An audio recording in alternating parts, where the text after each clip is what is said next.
Hey there everybody, it's Melanie with Lost and Found. Welcome back to my YouTube channel. Today's video, we're back to sharing some tips for you antique booth owners or really anybody that is trying to run any sort of small creative business, whether you're an Etsy seller, you're a furniture flipper. Lost and Found, I kind of do all of those things in there. I sell vintage items, I sell painted furniture, any of that kind of creative home business. I want to talk today about managing your inventory and managing your inventory spending. Okay, real quick before we dive into the rest of this video, I want to take a minute and share that we do have a sponsor for this video, and it is Neweer. They were fantastic enough to offer me a ring light, a standing ring light, which I have been needing. So I said, absolutely, I would love to have one. They asked me to review their product, and so I want to share just real quick a little bit about it. You guys have asked me for some tips on having your own YouTube channel or things that are helpful to have around. So a ring light has for sure been on my list of things that I've needed to purchase. All right, so one thing that I have learned when making YouTube videos is that good lighting makes all the difference. And to be honest, I don't have a ton of spots in my house. I pretty much only have one room. That's why you guys see me in here all the time. So having this Neweer ring light is really going to help me just expand where I'm filming. And I want to show you guys, I've got my phone propped up in it right now, and I want to show you what happens when I turn it on. See how much brighter it is? So it also comes with a remote control setting, so I can change the tint of the light and the brightness of the light. Don't have to be standing right up next to it. And then another feature I'm really excited about is I can download the Neweer app on my phone, and then I can use it for photography when I'm trying to take selfies. I just have this little click here and it will take my picture. I don't have to set the timer and then run and pose, which is what I'm always having to do when I'm trying to get pictures for my thumbnails. I kind of look like an idiot. Like I have to set the timer and then I run back and I do my thing. So this ring light and the clicker that I'm going to be able to use when I install the app on my phone is going to really help make it easier when I'm taking those selfies. I can also see it making a big difference when we do our Facebook Live sales. I do those in my kitchen just because that's where I have kind of the space to lay everything out, and my lighting in there kind of stinks. And when I'm holding up product for people, they need to really be able to see in good light. So this ring light is really going to help for that too. All right, guys, so this ring light is available on Amazon, and the link for that is right down in the product description of this video. Thanks for letting me take just a minute to share about this ring light. I was really excited when they offered it, and I'm more than happy to provide their review.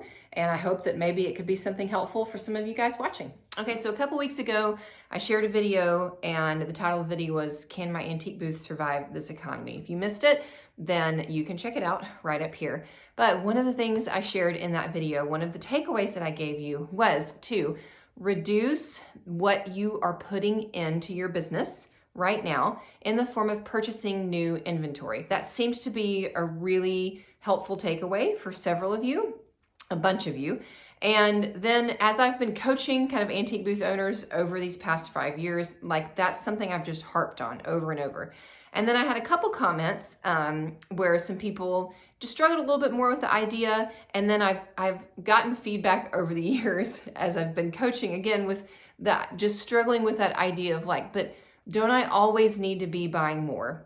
And doesn't my booth need to be full? And don't I need to make sure, like, how can, if I don't have something to sell, then I don't have any money, I can't make any money. And what if I find something and it's the only time I've ever found it and I can't pass it up because we're not just buying from a wholesale vendor that we always know our goods are there from, right? We're picking, we're finding things. And if I pass it up, then maybe it's not gonna be there. And so I've gotten some pushback on that idea over the years. So I want to talk about it a little bit more in detail today about why I harp so much on not overspending on your inventory. Okay, before I dive into this, I'm just gonna come right out and say it. I don't have a business degree. I didn't go to business school. When I started my business 10 years ago, there was a lot of basic business concepts that I didn't understand.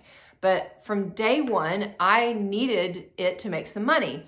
I wasn't doing it for fun. I mean, it was fun, but I was doing it because I needed to help supplement my family's income. I wasn't sure how much I could make, but I needed to make some.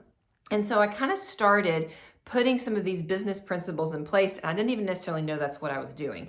And very quickly, I noticed that I wasn't running my booth exactly like I saw a lot of other people around me running their booth. People that had been in booth businesses for so much longer than I had, 10, 20 years, that I was doing things differently than them. So I'm not saying that's wrong and I'm right. I'm just sharing my experience. This is what I've done for 10 years. This is how I've always tried to look at it. And for 10 years now, I have been able to supplement my family's income. I've been able to bless my family. I've been able to pay for trips to Disney World and vacations. And the past few years, I've been at a place where like I pay into our budget every month. I even was able to help keep our family afloat while my husband was out of work. And that's all from kind of this little creative business that I do. So something about it has worked. I'm not saying it's the only way to do it, but for me, it's what's worked. So that's what I'm passing on to you guys today. All right, so let's dive into this idea a little bit more. Essentially, we're talking about buying too much, buying more than what you need for your booth. And I'm gonna tell you, if you have a problem with it, like, hello, I'm guilty too. We're all guilty of it because buying is the fun part. And because honestly, that's kind of just how the business is run. That's what we see. We see booths crammed full. We hear people, it's almost like a badge of honor to talk about your storage units and all the stuff that you have. It's kind of like the way that we have credibility, you know, as an antique junk dealer. But I'm here to say, I just don't think that's the way that you have to do it.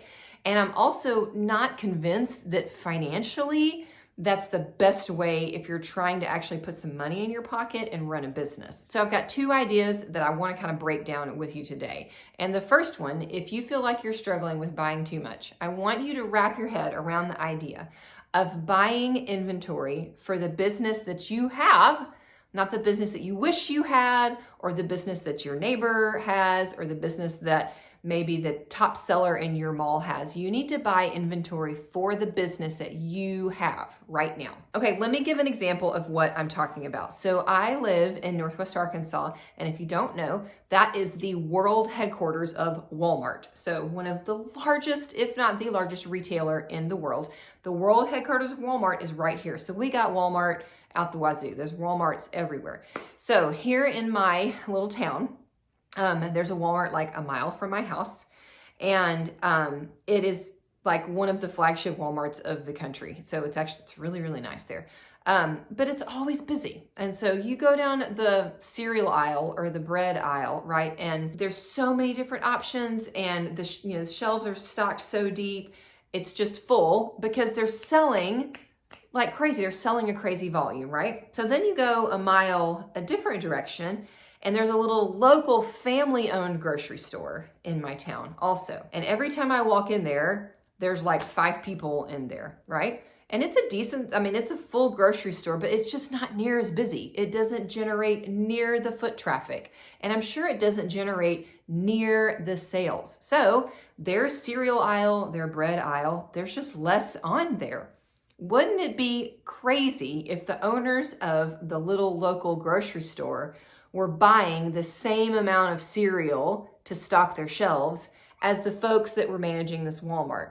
That would be nuts. They don't need that much because they're not selling that much, right? So Walmart buys the amount of inventory that they need to fill the sales that they consistently see and that they can realistically project. And then this store over here, they don't need to buy this much. They need to buy this much because that's their sales volume. So here's what a lot of you guys are doing, and what I've been guilty of doing of myself is I'm this guy over here, but I'm shopping like I'm Walmart, and I'm trying to stock my shelves like I'm Walmart. Or I'm a new booth owner, I have a small booth, and I'm looking at, the person in your mall that has 3 or 4, and everything is just crammed full. And you feel like your booth needs to look like that too. Maybe they've been a dealer for 20 years and they've got this great customer base and great sales. And so you're buying the same volume that they're buying, but you don't have the same business that they have. You don't have the same level of sales that they have, okay? So stock your booth, buy the inventory that you need for your booth. What in general are your average sales? What is moving through your business right now? that's what you need to purchase. So if you tend to sell 100 things in your booth every month, don't go buy 400 things at the start of the month. Does that make sense? Now you need more than just 100 because, you know, you're not talking about selling out every month, but you don't need to buy so much more than the typical volume that you're moving through your space. Now, whenever I start talking like this, I get questions from people and they want like a detailed number or percentage, and I can't give that to you. Maybe somebody who's smarter with business principles than I am will know that and can give that to you. Unfortunately, I can't. What I'm telling you to do though, and what it takes just paying attention to your business and like looking at your business and realistically, what are you moving in a month? Realistically, what's moving from your booth? And you need to purchase for that. Maybe 1+ months, maybe 2 months max, but then that's it. You don't need such huge volume. You know, if you're selling 1 piece of furniture a month, you don't need 6 pieces of furniture in your garage because it's going to take you a long time to get those, right? On average, you need 1, and then maybe you need 1 that you're working on because it takes a couple weeks to find new furniture, right? Do you see what I'm saying? You've got to start thinking that way. Okay, so that's kind of the first thing that I want you to try and wrap your head around, that most of us are kind of like the small little family grocery store, and we don't need the volume that we've been buying. Okay, so the second thing I want to dive into is you may be thinking, well, what does it really matter? Like, let's say I sell a lot of milk glass, for example, milk glass vases. Let's just throw that out there. Melanie, I sell a lot of milk glass vases. And so what does it matter if every time I go to the store and I see one, I buy one? Because eventually it will sell, right? Eventually it will sell. So I'll just keep 20 of them in a tub, and that way I can pull them out and I always have them. That kind of makes sense, right? And that's what I hear. I want to show you here why financially that's maybe not the best idea. Okay, so we're going to get a little technical here. And it helps, I think, to be visual. And so I've got this giant whiteboard and I got a bunch of $5 bills and some sticky tack and this marker. And I'm going to try and illustrate for you why it's not the best idea to have a ton of money sitting in inventory that's taking you a long time to sell. So here's kind of how what I'm going to call the cycle of profit in business works, right? Is you have money that you take and you buy goods to sell. And then that comes over here, and in theory, you sell for more money than what you paid, right? And so then you take some of that money. So let's say you sold for bought something for $5, sold it for $15, right? Take one of that $5 and you go back and you buy more, and these other two, this $10 over here, comes out and it's your profit. It's money in your pocket. Does that make sense? Okay. So this is a cycle. You put money in, you use it to generate sales and revenue, which produces profit, and then it produces money for you to put back into your business. And it goes over and over and over and over and over. Okay. So the faster you can run through this cycle, the more profit your business is going to kick out.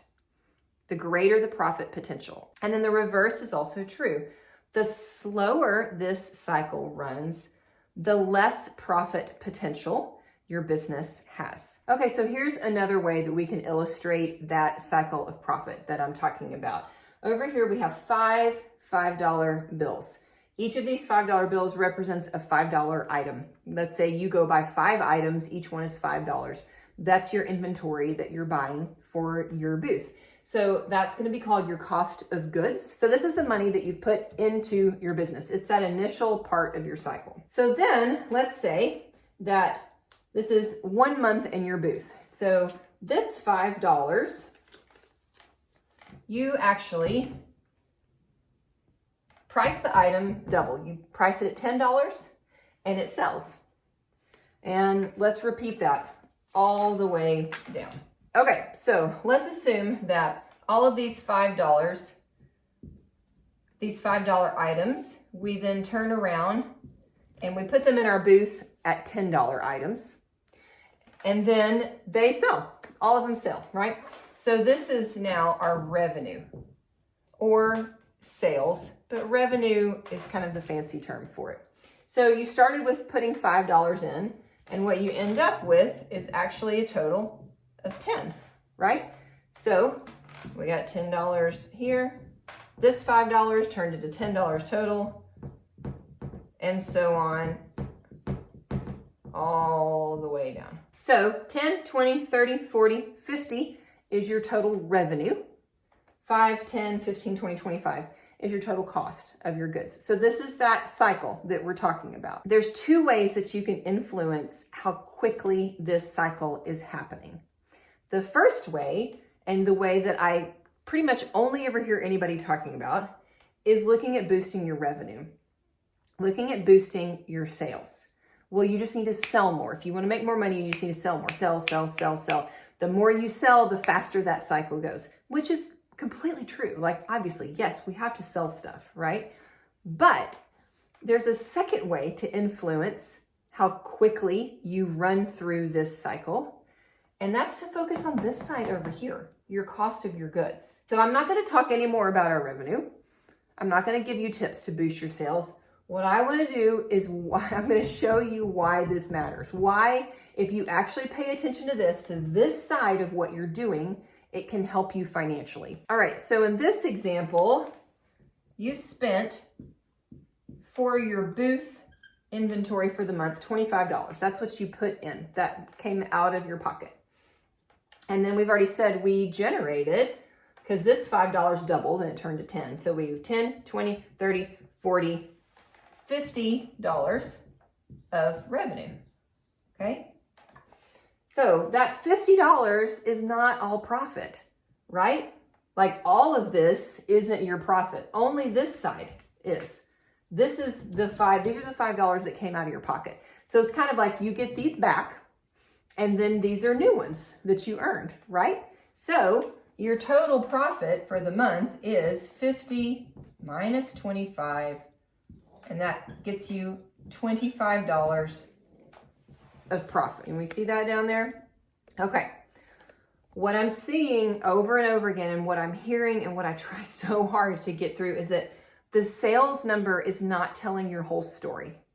You have to look at this side, you have to look at your cost, and then you also really need to look at your expenses. We're not going to get into that for this part of the video. This total profit number, though, is the number that makes, like, this is the number that is the most important. This is the number that you have to focus on.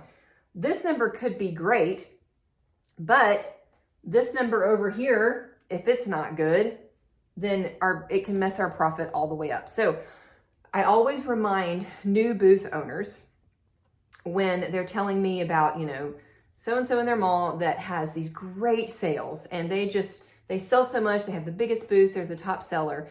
And I'll go, great, awesome. Yeah, pay attention to what they're doing, because they've learned how to boost this revenue. They've done really well on this side of the board. They know how to find good items. They know obviously how to display them well. They've got a good customer base. They're doing a lot of things right. But that's only half the story of their business.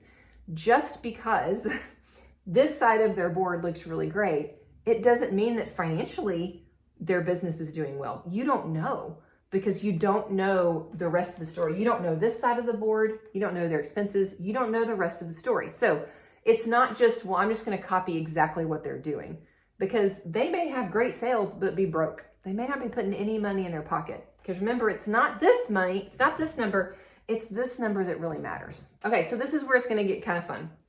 I want to illustrate what's going to happen if on this side, like if we're buying for Walmart instead of buying for the family grocery store, and if we put too much money into our booths, more than what we need for what's going to sell. So let's assume that these 3 items didn't sell. Okay? So same thing. You went out and bought 5 $5 items, 5, 10, 15, 20, 25. But you only sold 2 of them. Okay? So your total revenue for the month drops to $20, right? You guys seeing what I'm getting at here? So your revenue is $20, but you're still out of pocket. You haven't made this money back yet. This money's still gone. You've already spent it. So we're going to subtract that.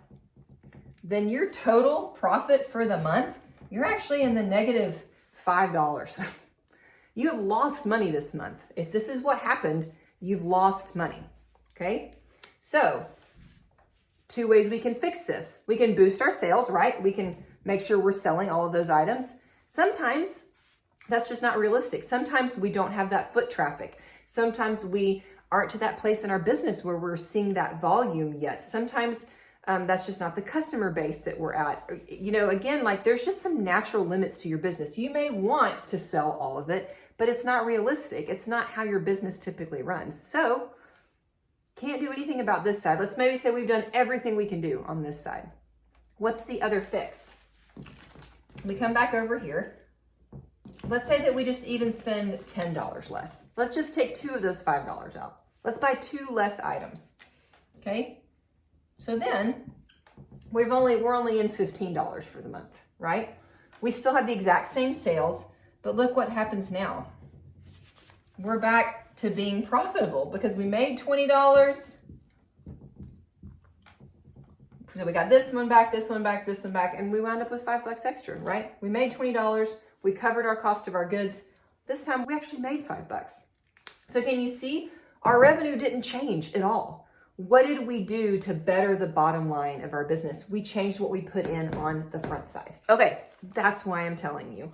If you have so much money piled up over here that just hangs out for too long and you don't turn this pile of money into this pile of money enough, you're constantly winding up in the hole. And you may not realize it, you may not feel it, you may just be spending money that you have sitting around. I don't know, but you're not financially healthy. Your business isn't financially healthy. You're not doing yourselves any favors. This pile of money over here needs to match realistically what your sales are. Okay, so maybe I've been able to convince you that this matters. Maybe I've been able to show you that by not only focusing on your revenue, but also focusing on what you're putting into your business, you can actually walk away with more money in your pocket. You can have a financially stronger business that's making you more money just by spending a little bit less on the front end. Maybe you've bought into that idea. And so you're like, okay, Melanie, well, what do I need? What do I do now? I've just been buying. I've got all this stuff. What do I do? So here's a couple takeaways. If you have buckets of stuff in your garage, a storage unit full of furniture, sell off what you have before you go buy more. Just go ahead and start clearing it out. Now, that doesn't mean like dump it or donate it or drop all your prices on it. Like you need to get your money back on it, but go back, get re-inspired by those things because likely you're not inspired by them anymore. They just feel overwhelming. They're just sitting there. You've kind of forgotten about them. Get re-inspired, create some amazing, unique displays. Paint that furniture that's been sitting in the corner before you go buy something else. Get that stuff out first. All right, number 2, set a budget for yourself every month for what you will allow yourself to spend on your inventory. And I can't tell you exactly what that number needs to be. It's going to be different for each of you based upon your needs of what you need to keep your space at the space you need to have it. Now, notice I didn't say full. I did not say keeping your booth full. I 100% do not believe that you have to keep your booth full. I think that can often be the family grocery store trying to pretend and play like we're Walmart. And it may look nice, but you could be eating a hole in your pocket financially. So my booths have never been full. I've always had people tell me, you need more in there, you need more in there. And I've said, well, I'm out of money for the month. I don't have any more to spend. So yes, it needs to look nice. Yes, you need to have enough. It doesn't need to be sparse. It needs to be well done and it needs to be great inventory, but it doesn't have to be full. If you're out of money and if you said, you know, I'm going to spend $100 on inventory this month and you've spent that $100, just try it. Just let it go for that and try it and see what happens. Another thing that happens when you set an inventory budget for yourself is it forces you to shop better. When you don't allow yourself to buy whatever you want, you become disciplined to buy better. You buy better things at better prices that are a better fit for your brand, which is overall going to also benefit your business and hopefully boost your revenue. The third takeaway, and the thing that you really need to know in order to kind of set that inventory budget, is you just need to know all of your numbers, okay? If you've only ever paid attention to this column, to your revenue, to what your sales are, if you get that printout sales sheet, and heck, as long as it's more than your rent, you're happy, please take some time and start digging into that more. Know all of your numbers, know your revenue, know also the cost of your goods. What are you spending every month to put things into your booth? On top of that, also your expenses, your rent, tags, cleaning supplies, those things that make your business run. All of those numbers come together to tell you the story of your business and to tell you what amount of money you can put in your pocket every month. So there's no way to really make those informed decisions about, well, what do I have to spend this month on inventory? You can't really know that until you have an understanding of your business numbers. I also highly recommend breaking down what is selling in your booth into some general categories, because you've probably got things that sell a lot quicker than other things. And so the things that sell quicker, you do need to purchase a little bit more of them because that cycle's running faster. The things that are slower sales for you, you don't need a ton of them waiting for you in the wings. We all have items like that in our business. So I sell paint. I have some colors that I sell several hundred jars of every month. I've got other colors that I sell 1 or 2 of every month. So when I go to order more paint, I don't order the same amount of all of it. I get a lot more of these colors that are running through, and then a lot less of these, right? Another quick example from my kind of experience buying paint, like as your business grows, the amount that you're putting into it can start to grow again, right? As your revenue begins to grow, then you will need to put more in, but it has to match, it has to meet up. So when I first started selling paint, I wasn't selling that much of it. And I could purchase it from my wholesale supplier in quantities of 4. And so I would get 4 jars of this color and 4 jars of this color. That was kind of all I needed. And that carried me for a period of time, right? Well, now there's some colors that I buy 20 of them, 24 of them, because my revenue has gone up. So I am spending more. But that took time. It took me time to get there. I didn't start off buying 24 jars of all the colors. So if you're paying attention to your numbers, then over time you can make those adjustments. You can say, hey, my sales are going up. I need to spend a little bit more money on inventory this month. Or I've got a big event, like, we're forecasting a holiday open house and I'm forecasting a big sales. Maybe I need to budget a little bit more this month. But you guys, that all comes back to just paying attention. Paying attention, keeping good records, knowing those numbers, then you can start to make those decisions. Okay, so I hope that this has helped you guys. I know it's kind of an out there, kind of heady topic, numbers. I don't typically do great with numbers, and sometimes the business stuff is the stuff that we don't really want to talk about, but I feel super passionate about this, and I really do think that it can help you actually put some more money in your pocket at the end of the day. Maybe grab some $5 bills yourself, or heck, $1 bills, and play around with this cycle. Lay them out and kind of tweak it and see how much difference it makes by when you adjust the revenue and when you adjust the cost of goods. Again, tweaking both of them can affect how quickly that cycle runs, which can affect how quickly your business grows profit. If you guys found the video helpful, I would love a thumbs up in the comments, and then maybe sharing something that you learned. There also is always an option to leave my channel a super thanks. There's a little heart button, and you can leave us a tip for as little as $1.99. That's a way that you can help support my channel if you feel like we've been able to help you do better in your business. Okay, that's all I've got today. I hope you guys liked the whiteboard. I kind of had fun using it. Not a subscriber, of course, please jump in, subscribe, and join our community. I'm happy to answer questions that I can answer for you guys down in the comments. I'll see you back soon.